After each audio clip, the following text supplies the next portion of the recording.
Is it changing its color because of the sunlight? Or is it naturally like this? Once upon a time, in the eastern mountains, there was a large Islamic kingdom ruled by a just king. The king had only one daughter, Afshan, who was both beautiful and obedient. One day, with her father's permission, she went out riding with her friends and wandered all the way into the hilly region. It was springtime, and the mountains were covered in lush greenery. The air was filled with the scents and colors of countless flowers, creating a view so enchanting that even a glimpse of paradise would pale in comparison. "Princess, you're going too far.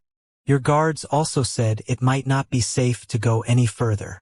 One of Princess Afshan's friends said this, prompting her to dismount. "All right, then let's leave our horses here and walk for a while before heading back." Her friends also dismounted from their horses, wanting to stroll through the green grass. As Princess Afshan ventured further into the bushes, she came across a large flower that left her astonished. It was slightly bigger than an ordinary rose. From a distance, it appeared white, but here and there, hints of red and pink were visible. Moving closer, she noticed that some petals seemed green, some blue, and others yellow. "Oh!" the princess exclaimed in amazement. Then she turned to look at the sun, which was directly behind her. Is it changing its color because of the sunlight? Or is it naturally like this? Curious, the princess bent down to smell the flower. It had no fragrance, but suddenly, she felt dizzy and fainted. The guards and her friends rushed to lift her and carry her back to the palace. Due to the thick bushes and the suddenness of the incident, no one noticed what exactly had caused the princess to collapse. Perhaps it was the fatigue from walking under the sun. The royal physicians and the king assumed so and tried various remedies to revive her. But despite all efforts, she remained unconscious. The queen was deeply worried. What happened to her? Was she frightened by something? Or did she have a seizure? The distressed king repeatedly asked the princess's friends and guards, who all said that nothing unusual had occurred. She was walking with them when she suddenly fell. Exhausted, the royal physicians gave up, so the king summoned renowned physicians from neighboring kingdoms, offering a reward.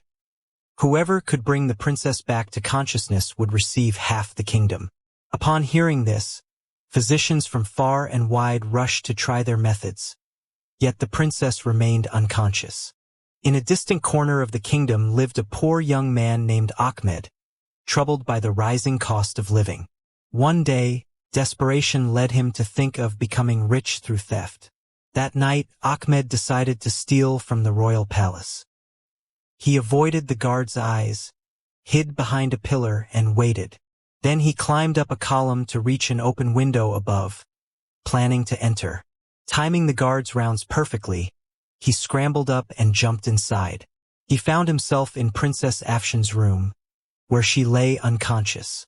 Spotting a cabinet filled with sparkling diamond jewelry, Ahmed quickly began stuffing his bag. In his haste, the jewelry box slipped from his hands and fell, breaking the spell of the rare seven-colored flower. Hearing the noise, the princess regained consciousness. "Who's there?" she asked, rising in confusion. Ahmed panicked, just as the room lit up and the guards entered. When the king entered the room and saw his daughter awake, he could not contain his emotions and wept with joy. The princess herself was bewildered. She had no memory of what had happened, nor did she understand why a young man was in her room at night. 15 days had passed in her unconscious state. The incident of Princess Afshan regaining consciousness was so extraordinary that no one thought the intruder could have been a thief. "Oh, young man, who are you, and how did you manage to revive my daughter when every physician failed?" asked the king. Ahmed, still flustered, explained the situation. "I am not a physician," he admitted. "I am a common man, one of your subjects, who makes a living through hard work. Out of desperation, I plan to steal from your palace tonight. I believe the princess inhaled the scent of the rare seven-colored flower that grows in our mountains. It is very rare and blooms only in spring. Anyone who smells it falls unconscious for 2 weeks until its effect ends. I think that is what happened to her. The princess immediately recognized the flower. Oh yes, I remember now. I was in the garden, and that flower was indeed strange and beautiful. The king cautioned Ahmed. By revealing all this, you have made things complicated for yourself. You could have concealed it and still claimed half the kingdom. You know we punish attempted thieves severely. I know, Ahmed replied. But I could not bear the thought of enjoying life while thousands of young men like me, oppressed by poverty, are forced into crime. My only request is that you ease the suffering of the poor in your kingdom. The king, moved by Ahmed's honesty, declared, From today, the prices of all goods will be halved. Rations will be provided free to the poor and disabled, and we will strive to provide jobs to those in need. I trust you will fulfill this responsibility well.